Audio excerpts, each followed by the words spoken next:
City cable news కి స్వాగతం. వేసవి దృష్ట్యా బాటసారుల దప్పిక తీర్చేందుకు చలివేంద్రాలు ఎంతో ఉపయుక్తంగా ఉంటాయని రాష్ట్ర మంత్రి కొల్లు రవీంద్ర పేర్కొన్నారు.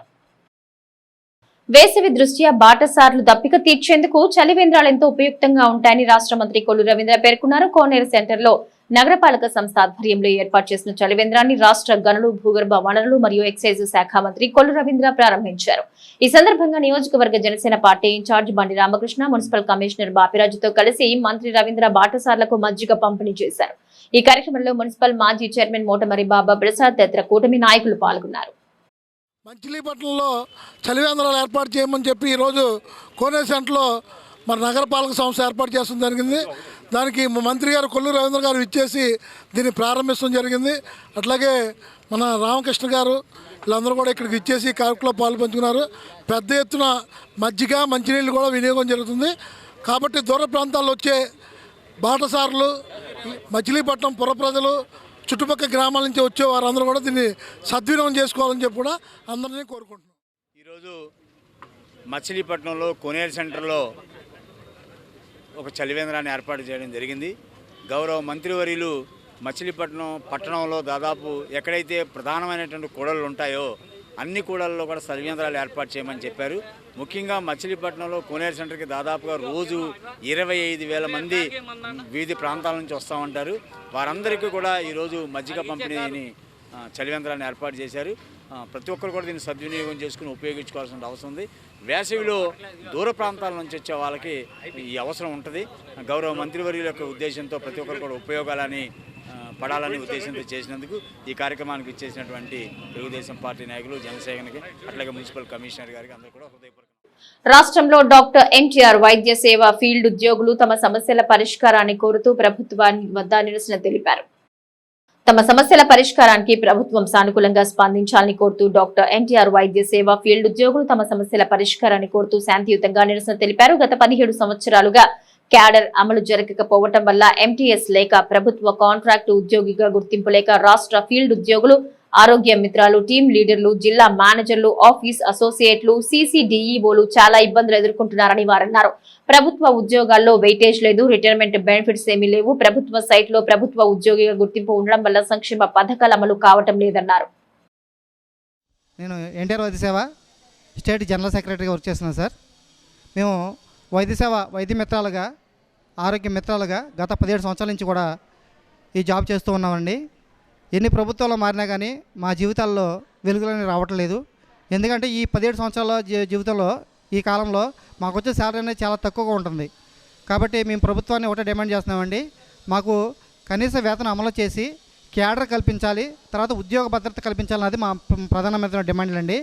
ఈ డిమాండ్ల మీద ప్రభుత్వానికి వినతి చేయడం జరిగింది. అలాగే ట్రస్ట్లో సీఈఓ సార్కి, తర్వాత ప్రిన్సిపల్ సెక్రటరీ గారికి అందరూ కూడా అర్జీలు ఇవ్వడం జరిగింది. కొత్తగా ఫైల్ పెడతామంటున్నారు కానీ సంవత్సరాలు గడిచిపోతున్నాయి కానీ మాకున్నటువంటి మా డిమాండ్ అయినటువంటి క్యాడరు, తర్వాత సమాన పనికి సమాన వేతనం అనేది మాకు ఇవ్వట్లేదండి. అలాగే గత ప్రభుత్వం హయాంలో ఉన్నటువంటి మాకు ఉన్నటువంటి మా తల్లిదండ్రులకు వచ్చేటువంటి పెన్షన్లు కానివ్వండి, తర్వాత అమ్మఒడి కానివ్వండి, ప్రభుత్వ సంక్షేమ పథకాలు మొత్తం కూడా తీసేయడం జరిగిందండి. ఈ ప్రభుత్వ సంక్షేమ పథకాలు అన్నీ ఇచ్చి మాకున్నటువంటి సమాన పనికి సమాన వేతనము, అలాగే క్యాడరు, ఉద్యోగ భద్రత, ఈ 3 అనేది మా ప్రధాన డిమాండ్లు అండి. ఆరోగ్యశ్రీ స్టార్టింగ్ నుంచి మేము ఆరోగ్య మిత్రాలుగా పనిచేస్తున్నాం సార్. 3,000 జీతానికి వచ్చి ఏ గవర్నమెంట్లు ఏ విధమైన పథకాలు అమలు చేయమన్నా కూడా మండలం మొత్తం తిరిగి పిహెచ్సిలో ఉండి ఆరోగ్యశ్రీని చాలా దేశంలోనే మంచి పేరు తీసుకొచ్చే విధంగా మేము ఫిల్లర్స్గా ఉండి కృషి చేసామండి. 17-18 సంవత్సరాల నుంచి చేస్తుంటే మా జీతం 13,880 రూపాయలు మా చేతికి ఇస్తున్నారు సార్. 2 బిడ్డలను చదివించుకుని భార్య, భర్త, తల్లి, తండ్రి బ్రతకాలంటే అసలు కొంచెం న్యాయంగా ఆలోచించమని గవర్నమెంట్లను వేడుకుంటున్నామండి. కేవలం అందరికీ రిప్రజెంటేషన్లు ఇచ్చి వాళ్ళ కాళ్ళు కూడా పట్టుకున్నారండి మా మిత్రాలు. ఇందులో 2 బిడ్డలు, 3 బిడ్డలు ఉన్న వాళ్ళు ఉన్నారు, భర్త లేని వాళ్ళు ఉన్నారు. అసలు తల్లిదండ్రిని, 2 బిడ్డల్ని, భార్యాభర్త బ్రతకాలంటే చాలా కష్టంగా ఉండి గతి లేని పరిస్థితుల్లో మేము ఇప్పుడు శాంతియుతంగా మా నిరసన తెలియజేస్తున్నామండి. దయ ఉంచి మా మీద మా బాధలను ఆలకించి మాకు సమాన పనికి సమాన వేతనం ఇప్పించి, క్యాడర్ ఇప్పించి మాకు న్యాయం చేయగలరని వేడుకుంటున్నాం. రంజాన్ పర్వదినం మత సామరస్యానికి చిహ్నమని పలువురు వక్తలు పేర్కొన్నారు. రంజాన్ పర్వదినం మత సామరస్యానికి చిహ్నమని పలువురు వక్తలు పేర్కొన్నారు. రంజాన్ పురస్కరించుకుని రాజుపేట షాదీఖానా వద్ద నిర్వహించిన కార్యక్రమంలో ఎస్ఎస్బి ట్రస్ట్ ఆధ్వర్యంలో పేద ముస్లింలకు వితరణ అందించారు. ఈ సందర్భంగా 350 మందికి రంజాన్ పండుగకు అవసరమైన నిత్యావసరాలు పంపిణీ చేశారు. ఈ కార్యక్రమంలో సలాం, ఇస్మాయిల్ తదితరులు పాల్గొన్నారు. రంజాన్ మాస సందర్భంగా సలామా షాహీ బిర్యానీ ఎస్ఎస్బి తరపున ప్రతి ఏటా నిరుపేదలకు నిత్యావసర సరుకులు పంపిణీ చేయటం ఆనవాయితీగా జరుగుతుంది. ఈ సలామా షాహీ బిర్యానీ అధినేత సలామా గారు మరియు వారి కుటుంబ సభ్యుల ద్వారా ప్రతి ఏటా ఈ పంపిణీ చేయటం జరుగుతుంది. ఇక్కడ విచ్చేసినటువంటి ప్రతి ఒక్కరికి, ముఖ్యంగా మిత్రులకి, శ్రేయోభిలాషులకు, అలాగే పాత్రికేయ మిత్రులకు, అలాగే ఈ పంపిణీ కార్యక్రమంలో పాల్గొన్న ప్రతి ఒక్కరికి కూడా రంజాన్ మాసం సందర్భంగా రాబోయే రోజుల్లో ఈద్ ముబారక్ తెలియజేసుకుంటూ ప్రత్యేక ధన్యవాదాలు తెలియజేస్తున్నాను. ఈ మాహే రంజాన్ సందర్భంగా మన ఎస్ఎస్బి సలామా షాహీ బిర్యానీ తరపున నిరుపేదలకు నిత్యావసర సరుకులు పంపిణీ జరుగుతున్నది. ప్రతి సంవత్సరం ఈ మాహే రంజాన్ సందర్భంగా పేద ప్రజలకు ఈ సరుకులు అనేటి పంపిణీ జరుగుతున్నది. ఎస్ఎస్బి బిర్యానీ మొహమ్మద్ సలామా గారు గత 15 సంవత్సరాల నుంచి హిందువులు కానీ ముస్లిమ్స్ కానీ తేడా లేకుండా నిరుపేద వాళ్ళందరికీ కూడా నిత్యావసర సరుకులు పంచిపెట్టడం జరుగుతుంది. ఇది 15 సంవత్సరాల నుంచి పంచిపెడుతున్నారు. ఈయన మానవత్వానికి మాను పేరుగా రంజాన్ నెల, ఈ రంజాన్ నెలలో సుమారుగా ఒక 350 మందికి నిత్యావసర సరుకులు పంచిపెట్టడం జరుగుతుంది. ఈ రంజాన్ సందర్భంగా అందరికీ కూడా రంజాన్ శుభాకాంక్షలు తెలియజేస్తూ ఈ ఎస్ఎస్పి బిర్యానీ వాళ్ళకి ధన్యవాదాలు చెప్తూ నిరుపేదలకు నిత్యావసరాలు అందించినందుకు. ప్రపంచ క్షయ వ్యాధి నివారణ దినోత్సవం సందర్భంగా నగరంలో అవగాహన ర్యాలీ నిర్వహించారు. ప్రపంచ క్షయ వ్యాధి నివారణ దినోత్సవం సందర్భంగా నగరంలో అవగాహన ర్యాలీ నిర్వహించారు. వైద్య ఆరోగ్య శాఖ ఆధ్వర్యంలో జరిపిన ఈ ర్యాలీని ఆ శాఖ కార్యాలయం వద్ద డిఎంహెచ్ఓ డాక్టర్ శర్మిష్ఠ ప్రారంభించారు. ఈ సందర్భంగా ఆమె మాట్లాడుతూ క్షయ వ్యాధి ప్రాణాంతకం కాదని, వైద్యుల సలహా మేరకు క్రమం తప్పకుండా మందులు వాడితే క్షయ వ్యాధి నివారణ సాధ్యమన్నారు. క్షయ వ్యాధిగ్రస్తులకు సంబంధిత ప్రభుత్వ ఆసుపత్రిలో పరీక్షలు చేయించుకుని మందులు ఉచితంగా పొందొచ్చని తెలిపారు. ఆశా వర్కర్లు, ఏఎన్ఎంలు, వైద్య ఆరోగ్య సిబ్బంది, నర్సింగ్ విద్యార్థులు ఈ ర్యాలీలో పాల్గొన్నారు. వరల్డ్ టీబీ డే సందర్భంగా అందరికీ నా నమస్కారం. ముఖ్యంగా ఏంటంటే ఈరోజు క్షయవ్యాధికి ఏదైతే కారణమైన బెసిల్లస్ మనకి కనిపెట్టిన రోజు అనమాట. 1882లో రాబర్ట్ కాక్ అనే ఒక సైంటిస్ట్ కనిపెట్టడం జరిగింది. ఆ దినాన్ని గుర్తుపెట్టుకొని, మామూలుగా సాధారణంగా ఎవరైనా పెద్ద సైంటిస్టు ఆయన బర్త్డే రకంగా గుర్తుపెట్టుకుంటాం, ఆయన డెత్ డే అన్నా గుర్తుపెట్టుకుంటాం. కానీ ఇది బెసిల్లై కనిపెట్టిన రోజును గుర్తుపెట్టుకుంటున్నాం. అంటే ఆయన ఎన్ని కనిపెట్టుంటారో చూసుకోండి. టీబీకి మందులు కనిపెట్టడంలో ఒక భాగం, అలాగే ఏదైతే మైక్రోబయాలజీలో ముఖ్యం బేస్ కాక్స్ పాస్టులేట్స్ అంటారు, వాటిని కనిపెట్టిన దానిలో కూడా ఆయన ముఖ్యమైన భాగం పోషించారు. ఇలా ఒక సైంటిస్ట్ని రిమెంబర్ చేసుకుంటూ ఏదైతే కారణం ఉందో ఆ కారణం కనిపెట్టారు, కారణానికి తగ్గ మందులు ఏమేమి ఉన్నాయి అనేది తర్వాత ఫేజ్ వైజ్గా కనిపెట్టడం జరిగింది. ఆర్ఎన్టీసీ ప్రోగ్రామ్ అనేది, నేషనల్ ట్యూబర్క్లోసిస్ ప్రోగ్రామ్ అనేది 1962లో కనిపెట్టారు. దాన్ని 1982లో రివైజ్ చేయటం జరిగింది. ఇలా చేసుకుంటూ రావడానికి కారణం ఏంటంటే మందులు సరిగా వాడకపోవటం, కొత్త మందులు వచ్చినప్పుడు కొత్త మందులను భాగంలో దానిలో ప్రవేశపెట్టడం, అలాగే హెచ్ఐవి వచ్చిన తర్వాత దానిలో కొన్ని రకాల బెసిల్లై రెసిస్టెంట్ అవుతున్నాయి కాబట్టి దాన్ని ఎలా అడ్డుకోవాలి, ఇంకా మంచి బెటర్ ట్రీట్మెంట్ ఎలా ఇవ్వాలనే భాగంగా కూడా చేసుకుంటూ వస్తున్నాం. కాబట్టి ఇవన్నీ మనం టీబీలో అంతర్గతంగా ఏర్పడ్డాయి. అలాగే గవర్నమెంట్ నుంచి మనకి ప్రతి టీబీ పేషెంట్కి 6 నెలల పాటు ఏదైతే మందులు వాడే కాలం అంతా కూడా అతనికి నెలకి 1000 రూపాయలు చొప్పున వేస్తున్నాము. డైరెక్ట్గా అతని అకౌంట్లోనే పడుతుంది. అలాగే ఇంకెవరైనా సరే సోషల్ యాక్టివిస్టులు కానీ ఎవరైనా వీళ్ళకి ఏదైనా హెల్ప్ చేయాలి. ముఖ్యంగా ఏంటంటే టీబీకి పూర్వం చెప్పేవాళ్ళు బాగా పాలు తాగాలి, కోడిగుడ్లు తాగాలి, మటన్ తినాలి, ఇలాంటివన్నీ ఉండదు. బలకరమైన ఆహారం తింటే కానీ ఇది తొందరగా తగ్గదని చెప్తారు. దానికి సరిపడా ఆహారం సపోర్ట్ చేయటానికి ఇంకెవరైనా కానీ వస్తే కనుక ఒక్కొక్కళ్ళకి 700-750 రూపాయలు అంటే కోడిగుడ్లు ఇవ్వటం, ఆయిల్ ప్యాకెట్లు, బెల్లము, తర్వాత ఇంకా పప్పులు, గ్రౌండ్నట్స్. దశాబ్దాల కాలంగా నగర పండ్ల వర్తక సంఘం ఆధ్వర్యంలో నిర్వహించే శ్రీరామనవమి వేడుకలకు అంకురార్పణ జరిగింది. దశాబ్దాల కాలంగా నగర పండ్ల వర్తక సంఘం ఆధ్వర్యంలో నిర్వహించే శ్రీరామనవమి వేడుకలకు అంకురార్పణ జరిగింది. కోనేరు సెంటర్లో సుదీర్ఘ కాలంగా ఏటా శ్రీరామనవమి ఉత్సవాలు పండ్ల వర్తక సంఘం ఘనంగా నిర్వహిస్తుంది. నేపథ్యంలో శ్రీరామనవమి ఉత్సవాల పందిరి నిర్మాణానికి శ్రీకారం చుడుతూ జరిపిన ప్రత్యేక పూజల్లో పలువురు సంఘ ప్రతినిధులు పాల్గొన్నారు. సంఘ అధ్యక్షుడు బాస వాసు, కార్యదర్శి బసవయ్య, ఉపాధ్యక్షుడు ముస్తాఫా, ట్రెజరర్ ఖాదర్ బాషా, బాస నాగేశ్వరరావు తదితరులు కార్యక్రమంలో పాల్గొన్నారు. మా పండ్ల వర్తక సంఘ సభ్యులు యూనియన్ తరపునండి ప్రతి సంవత్సరం ఇది 85వ సంవత్సరం అండి. శ్రీరామనవమి ఉత్సవాలు ఉగాది నుంచి శ్రీరామనవమి వరకు వసంత నవరాత్రులు జరుపుతామండి ప్రతి సంవత్సరం. ఇది 85వ సంవత్సరం అండి. 84 సంవత్సరాలండి. ఇవి ప్రతి సంవత్సరం ఆనవాయితీగా చేసుకుంటూ వస్తున్నామండి.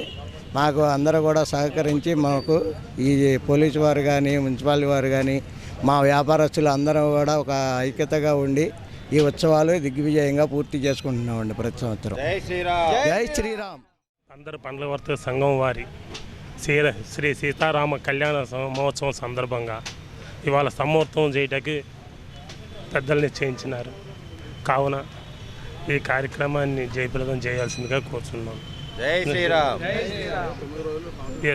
ఈ 9 రోజులు ఆధ్యాత్మిక కార్యక్రమాలు, సాంస్కృతిక కార్యక్రమాలు నిర్వహించబడుతున్నాయి. ఆదరణ వృద్ధాశ్రమంలోని వృద్ధులను ఆదరించాలని చల్లపల్లి జెడ్పీటీసీ సభ్యురాలు రాజులపాటి కళ్యాణి పిలుపునిచ్చారు. జాతీయ మానవ హక్కుల రాష్ట్ర చైర్మన్, వైఎస్ఆర్ కాంగ్రెస్ పార్టీ నేత, బీసీ సంఘం నాయకులు రాజులపాటి శివప్రసాద్ తండ్రి నాంచరయ్య మొదటి వర్ధంతిని పురస్కరించుకుని చల్లపల్లిలోని ఆదరణ వృద్ధాశ్రమానికి నెల రోజులకు సరిపడే 15,000 విలువ కలిగిన నిత్యావసర సరుకులను సోమవారం శివప్రసాద్, కళ్యాణి దంపతులు వృద్ధాశ్రమం మేనేజర్ లంక అపర్ణకు అందజేశారు. అనంతరం వృద్ధులకు అన్నదానం నిర్వహించారు. ఈ కార్యక్రమంలో చల్లపల్లి గ్రామ ప్రముఖులు కస్తూరి విజయ్, రాజులపాటి బద్రి తదితరులు పాల్గొన్నారు. మొదటి వర్ధంతి సందర్భంగా దశదిన కార్యక్రమాలన్నీ కాశీ, గయా క్షేత్రాల్లో ముగించుకుని ఈ రోజున వృద్ధాశ్రమం చల్లపల్లి రామ్మోహన్ రావు గారు నిర్వహిస్తున్న వృద్ధాశ్రమంలో వృద్ధుల వరకు వాళ్ళు నాకు తల్లిదండ్రులతో సమానం. అలాంటి తల్లిదండ్రులకి నేను భోజన సదుపాయం ఏర్పాటు చేయడం మహా ఆనందంగా ఉంది. ఈ రోజున ఇలా వీళ్ళకి భోజనాలు ఏర్పాటు చేయడం అంటే చాలా చాలా ఆనందంగా ఉంది. కనుక మీరు ఎవరైనా సరే ఈ వృద్ధాశ్రమానికి తన వంతు సహాయంగా ఎంతో కొంత సహాయం చేసి పెళ్ళిళ్ళు కానీ, పుట్టినరోజులు కానీ, దిన కార్యక్రమాలు కానీ ఇలా ఏవైనా సరే అకేషన్స్ దృష్టిలో పెట్టుకొని ఈ వృద్ధాశ్రమంలో వృద్ధులని మన సొంత తల్లిదండ్రులుగా భావించి వాళ్ళకి చేదోవాదుడుగా ఉండి వాళ్ళకి కొన్ని అవసరాలు, అన్నీ కాకపోయినా కొన్ని అవసరాలు మనం తీర్చే విధంగా వాళ్ళకి సహాయపడతాము. అలాగే అదే దృష్టిలో పెట్టుకొని ఈరోజు మా నాన్నగారి కార్యక్రమం దృష్టిలో పెట్టుకొని ఈ రోజున ఈ కార్యక్రమం ఏర్పాటు చేయబడింది. అలాగే సరుకులు కానీ, అలాగే వాళ్ళ కోరిక మేరకు, వాళ్ళు అడిగే కోరిక మేరకు నాన్ వెజ్ కావాలి. రాజులపాటి నాంచారయ్య గారి ప్రథమ వర్ధంతిని పురస్కరించుకొని కాశీలో కార్యక్రమాలన్నీ నిర్వహించుకొని ఈరోజు 24వ తారీఖున మా చల్లపల్లి మండలంలో ఉన్నటువంటి ఆదరణ వృద్ధాశ్రమంలో వృద్ధులందరికీ మరి భోజన సౌకర్యాలని, అలాగే వారికి ఒక నెలకు సరిపడా 10,000 రూపాయలు పైన సరుకుల్ని అందించడం జరిగింది. ఈ రోజున వారు అడగ్గా ఇక్కడ ఉన్నటువంటి వృద్ధులందరూ కూడా వారి అభిప్రాయాలు తెలుసుకొని వారికి కావాల్సినటువంటి నాన్ వెజ్ కార్యక్రమ భోజనాలను కూడా మేము ఏర్పాటు చేయడం జరిగింది. ఈరోజు మా మామగారు అటువంటి నాంచారయ్య గారి జ్ఞాపకార్థం మరి ఇక్కడ ఉన్నటువంటి వృద్ధులందరికీ కూడా మరి ఇంట్లో వారికి బరువులు అనే వృద్ధాశ్రమంలో పెట్టినటువంటి పెద్దలందరికీ కూడా మరి ఇక్కడ ఉన్నటువంటి రామ్మూర్తి గారు వారి దంపతులు మరి సహాయ సహకారాలు అందిస్తూ మరి ఇంతటి మచిలీపట్నం నగర పరిధిలోని 432 మంది టిట్కో గృహాల లబ్ధిదారులకు ఉగాది రోజున తాళాలందిస్తామని రాష్ట్ర మంత్రి కొల్లు రవీంద్ర పేర్కొన్నారు. నగర పరిధిలోని గోసంగంలో టిట్కో గృహ సముదాయాలను రాష్ట్ర గనులు, భూగర్భ వనరులు, ఎక్సైజ్ శాఖ మంత్రి కొల్లు రవీంద్ర సందర్శించారు. గోసంగం టిట్కో గృహ సముదాయాల వద్ద నూతనంగా ఏర్పాటు చేసిన సీసీటీవీ కెమెరాలకు ఆయన ప్రారంభోత్సవం చేశారు. ఈ సందర్భంగా ప్రాంగణంలో ఏర్పాటు చేసిన సభలో మంత్రి మాట్లాడుతూ 2014-19 టీడీపీ ప్రభుత్వ హయాంలో ఇల్లు లేని ప్రతి ఒక్క పేదవాడికి సొంతింటి కళ నెరవేర్చాలనే లక్ష్యంతో తీవ్రమైన కృషి చేసి జిల్లాలో టిట్కో గృహాలు నిర్మించామన్నారు. 2019లో మచిలీపట్నం కార్పొరేషన్ పరిధిలో దాదాపు 6,400 గృహాల నిర్మాణానికి ప్రభుత్వానికి ప్రతిపాదనలు పంపించి అనుమతులు పొందామని, అయితే ఆనాడు 4,176 గృహాలకు పునాదులు వేసినప్పటికీ కొన్ని సమస్యల వల్ల 2,304 గృహాలను పూర్తి చేయగలిగామని, త్వరలో మిగిలిన వాటిని కూడా పూర్తి చేసి అర్హులైన వారికి అందిస్తామన్నారు. గోసంఘం టిట్కో గృహ సముదాయాల్లో మౌలిక, త్వరలో ఇక్కడ అంగన్వాడీ కేంద్రం, పట్టణ ప్రాథమిక కేంద్రం, షాపింగ్ కాంప్లెక్స్ ఏర్పాటు చేస్తామని మంత్రి హామీ ఇచ్చారు. అదేవిధంగా ఇల్లు నిమిత్తం నగదు చెల్లించిన లబ్ధిదారులకు ఇల్లు పొందకపోయి ఉంటే వారందరికీ తిరిగి డబ్బులు చెల్లించే విధంగా ప్రభుత్వంతో మాట్లాడి డబ్బులు చెల్లింపుకు చర్యలు తీసుకుంటామన్నారు. ఈ కార్యక్రమంలో టిట్కో గృహాల ప్రాజెక్టు ఆఫీసర్ బి చిన్నోడు, మాజీ మున్సిపల్ చైర్మన్ మోటమరి బాబా ప్రసాద్, జిల్లా గ్రంథాలయ సంస్థ మాజీ అధ్యక్షుడు గోరెపాటి గోపిచంద్, కూటమి నాయకులు బండి రామకృష్ణ, రామారావు, సుబ్రహ్మణ్యం, నగర మున్సిపల్ కమిషనర్ బాపిరాజు తదితరులు పాల్గొన్నారు. టిట్కో హౌసెస్ సంబంధించి 2014-19 సంవత్సరంలో మరి ఆనాడు ఉన్నటువంటి గౌరవ ముఖ్యమంత్రి చంద్రబాబు నాయుడు గారి ఆధ్వర్యంలో రాష్ట్ర వ్యాప్తంగా కూడా పెద్ద ఎత్తున టిట్కో ఇళ్లను ప్రారంభించుకోవడం జరిగింది. దాదాపు పనులన్నీ కూడా పూర్తయినా కూడా లాస్ట్లో మరి ఎలక్షన్ కోడ్ రావడం, ఎమ్మెల్సీ ఎలక్షన్స్ కూడా ముందు రావడం, తర్వాత మళ్ళీ జనరల్ ఎలక్షన్స్ రావడం, తర్వాత వచ్చినటువంటి ప్రభుత్వం ఆ టిట్కో ఇళ్లను అసలు పట్టించుకోకుండా ఎన్నికల్లో వాడుకుని మేము ₹1 కూడా కట్టక్కర్లేదు, అంతా కూడా మీకు ఫ్రీగా ఇస్తామని చెప్పి మాయమాటలు చెప్పి అధికారంలోకి వచ్చారు. 4 ఏళ్ళు అసలు పట్టించుకోలే. ఆ రోజున లాస్ట్లో అసలు సరైనటువంటి వస్తువులు కూడా ఇవ్వకుండా తాత్కాలికంగా ఆ రోజు ప్రారంభించారు. కానీ అవన్నీ కూడా నిరుపయోగంగానే ఉన్నాయి. మచిలీపట్నం మున్సిపల్ కార్పొరేషన్ పరిధిలో ఆ రోజున మేము 6,400 ఇళ్ళు నిర్మాణం చేయడానికి ప్రపోజల్స్ పంపించడం, దానికి శాంక్షన్ రావడం, తర్వాత ఉన్నటువంటి సైట్స్లో 4,176 ఇళ్ళకి ఆ రోజున బేస్మెంట్లు కానీ మొత్తం వర్క్ కానీ స్టార్ట్ చేస్తే అవన్నిటిని కూడా కొన్ని క్యాన్సిల్ చేసి దాదాపు 1,872 ఇళ్ళు క్యాన్సిల్ చేసి కేవలం 2,304 ఇళ్ళకి మాత్రమే మరి ఆ రోజున వాళ్ళు కంప్లీట్ చేస్తామని చెప్పడం జరిగింది. అన్ని వసతులకి మేము ఆ రోజున డబ్బులు శాంక్షన్ చేయించడం, బ్యాంక్ నుంచి కొంతమంది రుణాలు తీసుకోవడం, చాలా ఇబ్బందులు పడ్డారు నిజంగా పేదవాళ్ళందరూ. వాళ్ళు బలవంతంగా కొంతమందితో సంతకాలు పెట్టించుకుని వాళ్ళు డబ్బులు కట్టినా కూడా ఆ డబ్బులు వెనక్కుండా వాళ్ళు చాలా ఇబ్బందులు పెట్టారు. మరి తిరిగి మళ్ళీ ఈరోజు కూటమి ప్రభుత్వం వచ్చిన తర్వాత గౌరవ ముఖ్యమంత్రి గారు, పవన్ కళ్యాణ్ గారు, ఇవాళ మున్సిపల్ మినిస్టర్ నారాయణ గారు కూడా మౌలిక వసతులు కల్పించడానికి చాలా అధునాతనకంగా మొత్తం కూడా షేర్వాల్ టెక్నాలజీతో కట్టినటువంటి ఇల్లు, ఎక్కడా కూడా ఇటుకరాయి అనేది వాడకుండా టోటల్ కాంక్రీట్తో కట్టినటువంటి ఇల్లు. అలాగే ఇక్కడ అన్ని వసతులు ఎస్టీపీ కానీ, అండర్ గ్రౌండ్ డ్రైనేజ్ కానీ, వాటర్ ట్యాంక్స్ కానీ ఎక్కడ కూడా ఎటువంటి లోటు లేకుండా, అలాగే అంగన్వాడీ కేంద్రం ఇక్కడ, అదేవిధంగా ఒక అర్బన్ హెల్త్ సెంటర్, ఇవన్నీ కూడా ఏర్పాటు చేయడానికి ఆ రోజు చేసుకోవడం జరిగింది. ఇంకా ఇల్లు హ్యాండ్ ఓవర్ చేయాల్సి ఉన్నాయి. మరి అందుకని రేపు ఉగాది నాటికి ఇటు కంప్లీట్ చేయాలని వాళ్ళు ఇక్కడ ఉన్నటువంటి అందరితో కూడా మాట్లాడటానికి ఇక్కడ రావడం జరిగింది. దాదాపు 432 ఇళ్ళు రేపు హ్యాండ్ ఓవర్ చేస్తున్నాయి. ఇవే కాకుండా ఇంకొక 1008 ఇళ్ళు కంప్లీట్ అవుతున్నాయి. అవి కూడా దాదాపు 93% వరకు కంప్లీట్ అయిపోయింది. మిగతాయి కూడా కంప్లీట్ చేసి అవి కూడా వాళ్ళని హ్యాండ్ ఓవర్ చేస్తూ జరుగుతుంది. మొత్తం బేస్మెంట్ లెవెల్లోనే ఇంకా నిర్మాణం చేయాల్సినవి ఉన్నాయి.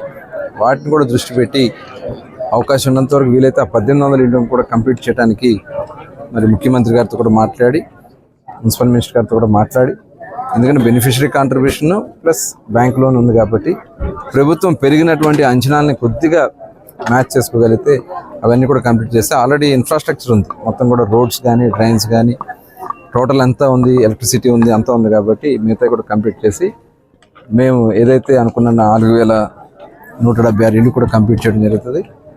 మరి ఇటు రుద్రవరంలో కానీ, గోసంగంలో కానీ కంప్లీట్ చేసి మరి రేపు ఉగాది నాటికి మిగతా ఇళ్ళు అవకాశం ఉన్నంత వరకు ఇచ్చేస్తాం.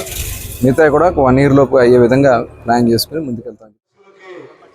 అర్హత లేకపోయినా 127 మందికి కట్టబెట్టారు. ఇక్కడ దొంగలు, దోపిడీ దొంగలు, పేద ప్రజలు బియ్యమే కాదు కొంపలు కూడా గాజేశారు. ఈ రకంగా దానికి ఎంక్వైరీ చేయడంలో ఎవరెవరు అనర్హులు, ఎవరు మోసపడ్డారు, మంత్రి గారి దృష్టికి, చిన్నోడి గారి దృష్టికి ఒక చిన్న విన్నపం.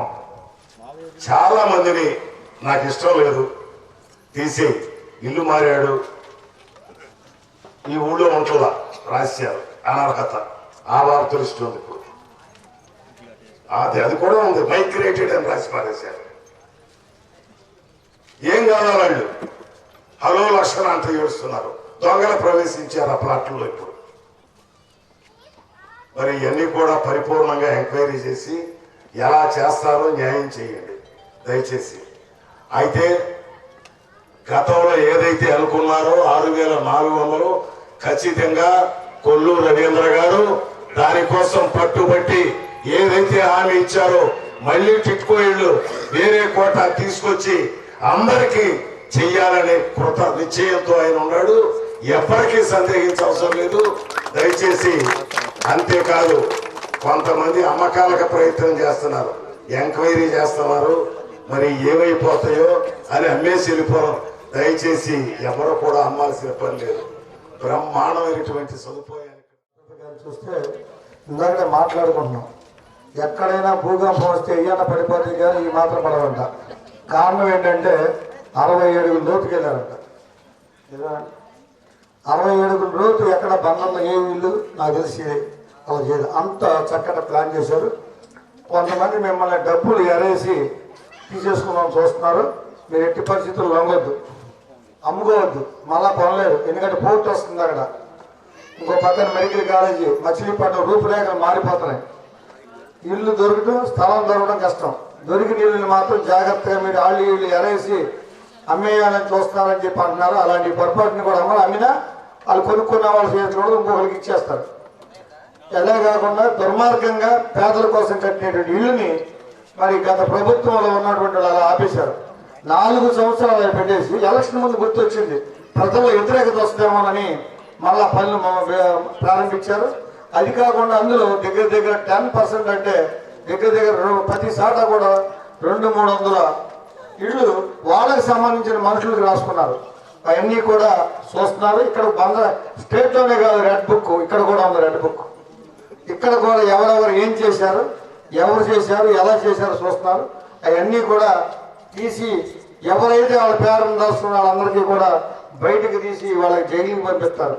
కొంతమంది ఇప్పుడు జైలుకి వెళ్ళారు, ఇంకా కొంతమంది రెడీగా ఉన్నారు. ఇక్కడ కూడా కొంతమంది జైలుకి వెళ్తారు, రెడీగా ఉన్నారు. ఆర్యవైశ్య సంఘం ఆధ్వర్యంలో అనేక సేవా కార్యక్రమాలు చేస్తున్నట్లు సంఘ అధ్యక్షుడు కొల్లూరి చిన్న తెలిపారు. ఆర్యవైశ్య సంఘం ఆధ్వర్యంలో అనేక సేవా కార్యక్రమాలు చేస్తున్నట్లు సంఘ అధ్యక్షుడు కొల్లూరి చిన్న తెలిపారు. పెడన పట్టణ ఆర్యవైశ్య సంఘం వాసవి క్లబ్ పొట్టి శ్రీరాములు సంయుక్త ఆధ్వర్యంలో ఏర్పాటు చేసిన మజ్జిగ పంపిణీ కార్యక్రమాన్ని ఆర్య సంఘ పట్టణ అధ్యక్షులు కొల్లూరి చిన్న ప్రారంభించారు. ఈ సందర్భంగా చిన్న మాట్లాడుతూ అనేక సేవా కార్యక్రమాలు చేరున్నట్టు తెలిపారు. సిటీ కేబుల్ న్యూస్ సమాప్తం.